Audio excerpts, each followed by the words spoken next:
हाँ जी प्यारे विद्यार्थियों, स्वागत करते हैं जी तुहाडे अपने YouTube channel study point which. हाँ जी विद्यार्थियों, अज असी क्लास 4th है इंग्लिश का पेपर करांगे। सैंपल पेपर 1 जिहड़ा है पहले ही अपलोड हो चुका है। जिन्हें हाले तक नहीं देखा जाके देख सकता है। ये सैंपल पेपर नंबर 2 है। ठीक है, तुहानूं इस तरह पेपर 1 के आऊगा। ठीक है, स्कूल का name, student name, date, roll number, total 80 number का पेपर है तुहाडा। पहला तुहानूं read the passage and answer the following question. ठीक है, पहले देखो who was the first guru of Sikh. तो की है, Guru Nanak Dev ji was the first guru of the Sikhs. ठीक है, तो इत्थे आ जाऊगा Guru Nanak Dev ji. How much money did Guru Nanak Dev ji father gave him. गुरु नानक देव जी के फादर ने उन्होंने किन्ने पैसे दिते सी? 20 रुपीज़। गुरु नानक देव जी सा सम हंगरी साधु। ये तुसीं जदों पैरा पढ़ोगे तुहानूं उहदे विचों सारा कुछ मिल जूगा। चूज़ द सिंगलर शब्द चूज़ करना है कि है फादर। ठीक है, क्योंकि साधुज नाल एस लगे, रुपीज़ नाल एस लगे। Guru Nanak Dev ji preached that God is present everywhere, कि परमात्मा हर पासे है। उस तो बाद है section B, look at the picture and answer the following question. ठीक है, तुसीं पिक्चर ध्यान नाल देखनी है। पहले देखो what do you see in the picture which की है? कारपेंटर नहीं, एक बॉय है नहीं, शू मेकर हाँ मतलब एक जुत्तियां बनाने वाला है। ठीक है, वट इज़ ही डूइंग, की कर रहे हैं? Making shoe, cooking in the kitchen, working is an office. तो है मेकिंग द शूज़, मतलब जुत्तियां बना रहा है। Choose the correct option, the man is working with his tools. हाँ ये बिल्कुल ठीक है। द मैन लुक्स हैप्पी तो है ही नहीं। ठीक है, वो तो सैड है। The man is helping his friend भी नहीं, उत्थे कोई नन ऑफ दिस। तो इहदा फर्स्ट ऑप्शन बिल्कुल करैक्ट है। ठीक है, उस तो बाद सैक्शन सी आ जाऊगा थानू grammar portion. Choose the odd one. ठीक है, ऑड वन मतलब सब तो अलग जिहड़ा है। मैंगो, एप्पल, बनाना, ये सारे की है फ्रूट्स नेम है। जिहड़ा पंपकिन है वो की है सब्जियां का नाम। ठीक है, इहदे विच पंपकिन आ जाऊगा। द ओपोजिट ऑफ स्माल हुंदा छोटा, इहदा की होगा ओपोजिट बिग मतलब वड्डा। उस तो बाद है which sense organ is not in the grind. किहड़ा सेंस ऑर्गन है जिहड़ा ग्रिंड विच नहीं है? हुण तुसीं ये ध्यान नाल देखना। ठीक है, स्किन भी हैगा देखो। ठीक है, ईयर्स भी हैगा। ठीक है, आईज़ भी आ देखो, इस तरफ आईज़ भी बन रहे हैं। तो किहड़ा नहीं बन रहा है? टंग। तो मतलब कि बी ऑप्शन बिल्कुल करैक्ट होवेगा। Choose the correct spelling student STUDENT। ठीक है, which is the silent letter in the word knife हुंदा चाकू, ये विच साइलेंट की है? के। ठीक है, ठीक है, उस तो बाद चूज़ द इनकरैक्ट सेंटेंस है। ही इज़ ए डॉक्टर, ये बिल्कुल करैक्ट है। शी इज़ ए डॉक्टर, ये भी बिल्कुल सही है। आई एम ए डॉक्टर, ये भी बिल्कुल ठीक है। तो दे इज़ ए डॉक्टर, क्योंकि दे ज़्यादा चीज़ है, ये नाल हमेशा आल लगता है। इनकरैक्ट की है? B option.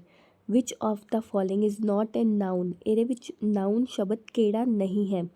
ठीक है, डॉक्टर भी नाउन है, डोर भी, क्लोथ भी। द वाश मतलब कि कपड़े धोना, एक ही नाउन शब्द नहीं है। Right the word of rhyming word of right ना मिलता जुलता साउंड केड़ी है? नाइट। ठीक है, चूज़ द इनकरैक्ट ऑप्शन, ये आ जाऊगा ए ओनियन, क्योंकि ओ वोवल साउंड है, ये नाल हमेशा लगता है एन। तो ठीक है, ये इनकरैक्ट है। Holi is the festival of colours.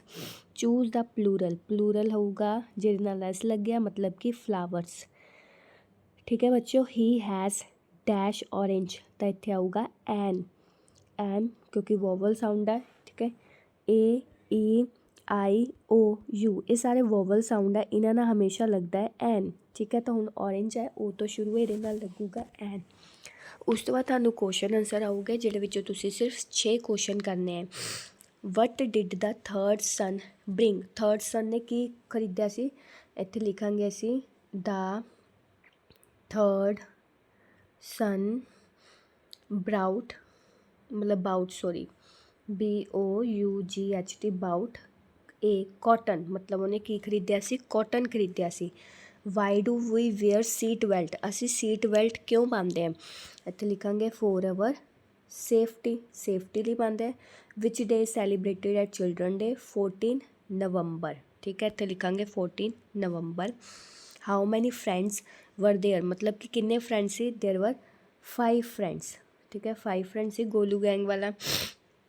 उसका what does team work mean, team work means, ठीक है इत्थे लिखांगे team work means work together, ठीक है मतलब कि मिल के काम करना, work together. Who was Surjit, Surjit was a farmer. Where did Rahim live, Rahim कित्थे लिव रहिंदा सी, Rahim live in Kashmir with his parents, मतलब कि कश्मीर विच रहिंदा सी।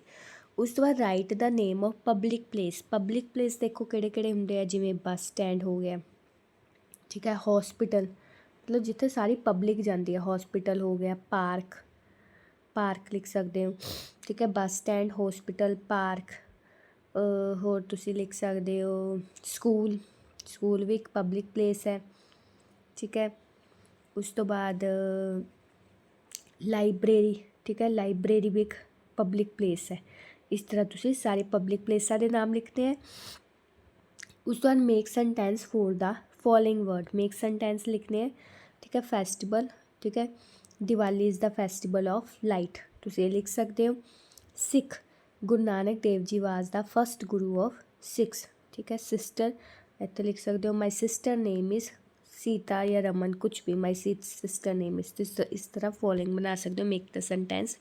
उस बाद right 2 sentence for the given picture, ठीक है तुसी ध्यान नाल देखनी है, पहले देखना है देखो children are buying delicious ice cream from the ice cream cart, ठीक है आइसक्रीम बेचण वाला है, ठीक है उन्होंने आइसक्रीम कार्ट कहते हैं कि children are buying delicious ice cream from the ice cream cart. A family is happily spending time together near the colourful ice cream stall है, फैमिली है मतलब उन्होंने देख के खुश हो रही है आइसक्रीम कार्ट नूं। उस तो बाद दिवाली वाला थोड़े फिलिंग द ब्लैंक्स आ जाने, Diwali is the festival of light. People whitewash their homes, people wear new clothes, people distribute gift, children burst crackers, ठीक है। उस बाद गुड हैंड राइटिंग दे है 5 नंबर, ठीक है बच्चों ये थोड़ा पूरा सैंपल पेपर से जोड़ा पूरा सॉल्व हो चुका है, ठीक है। सैंपल पेपर 2 है, ठीक है ये भी तुसी करके जाना पेपर तो पहला, तो पेपर थानू इस अकॉर्डिंग ही बन के आऊगा। हो सके तो चैनल नू सबसक्राइब जरूर करियो तां जो तुसी इस तरह दी होर वीडियोज़ देख के अपने पेपरां दी तैयारी कर सको। धन्यवाद।